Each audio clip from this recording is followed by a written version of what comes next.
So what are these functional survival war zone strategies?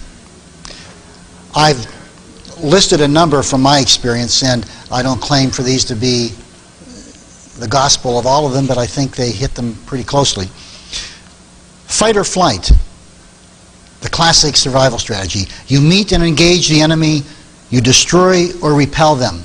Conversely, in the face of overwhelming odds, you choose to strategically retreat to fight another day. These are the classic instinctual survival strategies genetically imprinted in human beings over the millennium. On the next page, conversely, there's a potential downside to this survival strategy. A number of vets, after they have left the war zone, or even while there, find themselves plagued with feelings of guilt, shame, grief, or rage over what they had to do to survive. And this may be bothering you now, or it may come back to haunt you months or years from now. Secondly, and I already described this one, but I'm just going to mention it, detachment, numbing, and denial. Again, how did you learn how to protect yourself against the horrors that you were witnessing and being involved in day after day after day, so that you would not become emotionally overwhelmed by what you were seeing?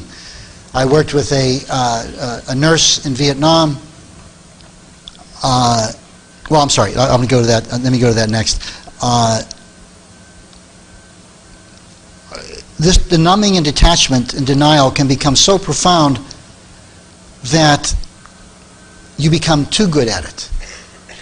And then you can't access your emotions. I've met so many family members say, my spouse or my father was emotionally inaccessible.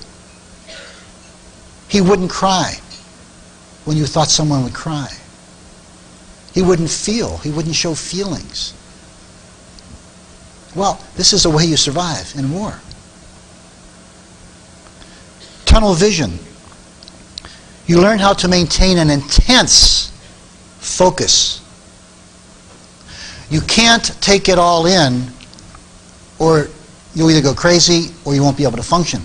This is where I worked with an Army nurse who said, and she worked in a evac hospital, when the mass casualties came in on the chopper, she said she learned not to look around.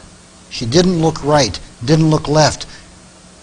If she did that, she wouldn't be able to take it all in. She'd be overwhelmed. So she focused on the wounded person right in front of her. I had a corpsman once tell me, I started off treating an injured Marine. But after I was there a while, I wasn't treating injured Marines anymore. I was treating a sucking chest wound. I was treating an amputated leg. That's how you do what you need to do and not let it overwhelm you so that you can't function.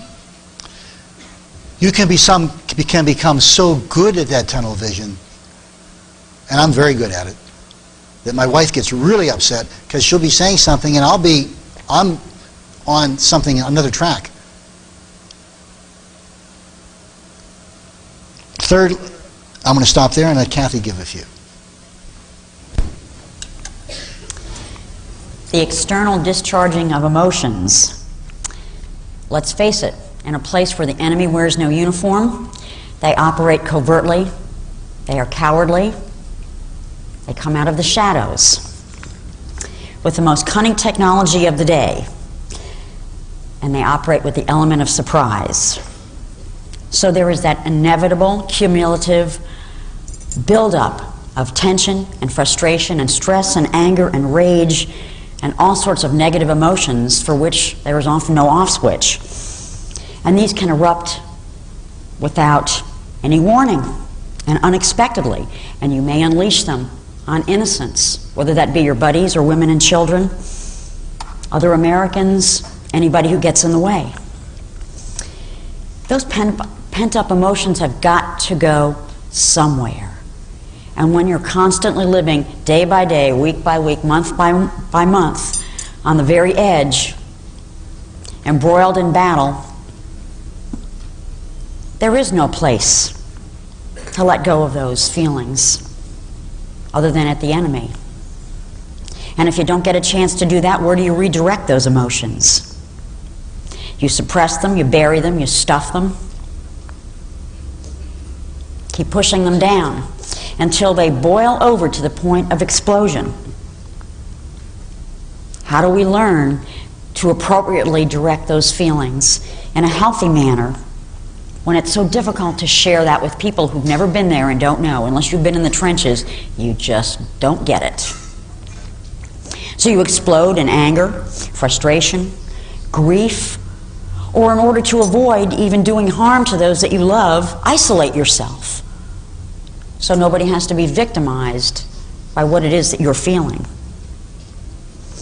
And again, there simply is no off switch for this kind of surge of anger and rage and frustration and grief over the killing machine of the day.